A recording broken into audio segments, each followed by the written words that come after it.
जय हिंद दोस्तों, मैं एक बार फिर आपके समक्ष पेश हूँ भोजपुरिया हल्ला बोल में। आपके जो स्क्रीन पे तस्वीर दिख रही है, खास तस्वीर है, वायरल तस्वीर है। इस खबर को पूरी तहकीकात से बताऊंगा। आप मेरे चैनल पे नए हैं तो चैनल को लाइक कीजिए, सब्सक्राइब कीजिए और अपने दोस्तों के पास शेयर कीजिए। ये हाल के दिन में 2 दिन पहले की घटना है, जब देश के गृह मंत्री अमित शाह द्वारा भारत के 40 टॉप पत्रकार कर सकते हैं, यूट्यूबर कह सकते हैं, इनको भोज पे बुलाया गया था। भोज पे बुलाया गया था किस लिए? कारण क्या था इन 40 पत्रकारों को, 40 यूट्यूबरों को भोज पे बुलाने का?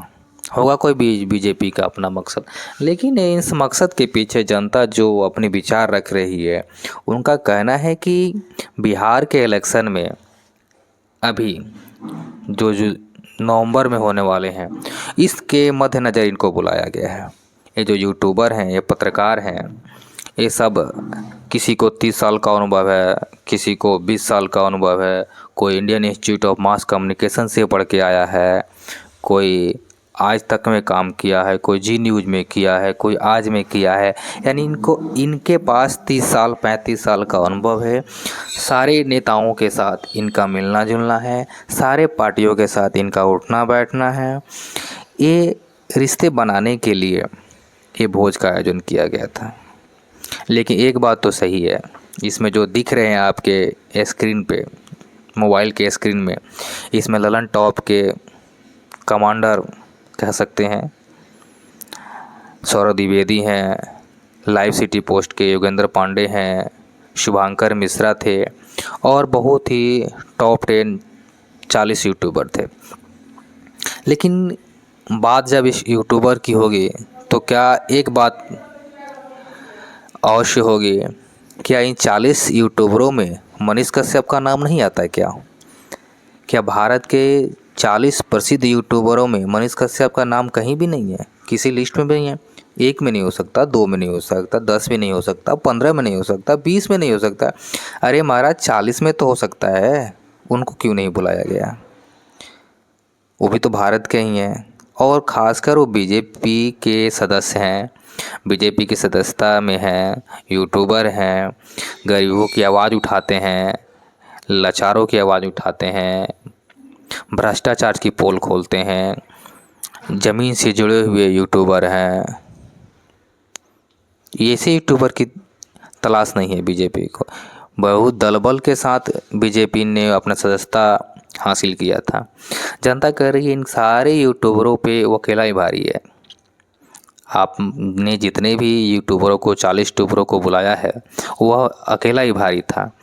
अब मनीष कश्यप बीजेपी का दामन छोड़ चुके हैं और यह कहीं ना कहीं कमी बीजेपी को खलेगी और इस कमी को पूरा करने के लिए बीजेपी अपनी रणनीति बना रही है विधानसभा चुनाव बिहार में।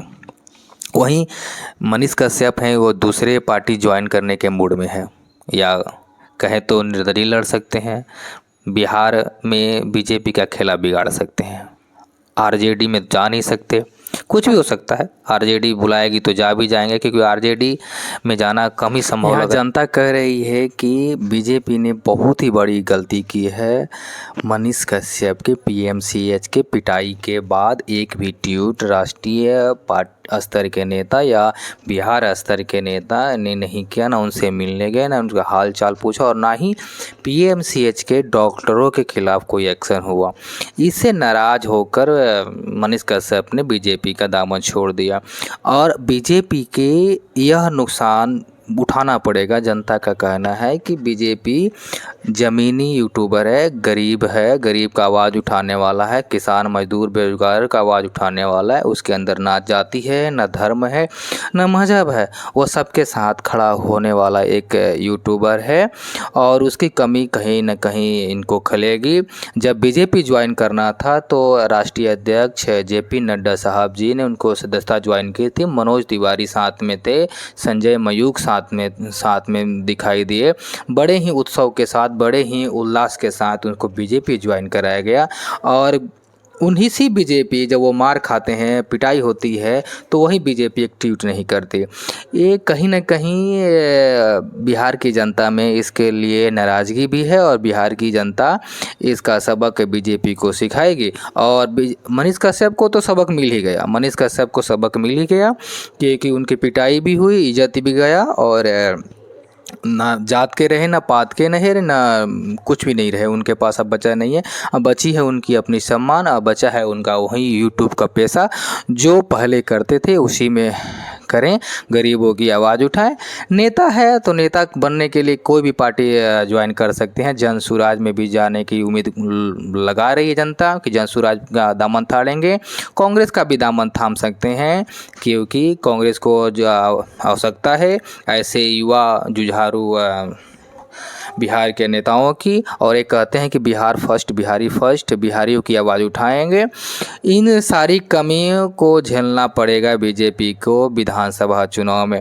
और इसी कारण भारत के 40 टॉप 10 जो पत्रकारों को, यूट्यूबरों को बुलाया गया था इसमें इनकी कमी को पूरा करने के लिए। लेकिन जनता कह रही है कि इनकी कमी ये पूरा नहीं कर पा रहे हैं, कर पाएंगे। और इन 40 पे वो अकेला भारी है।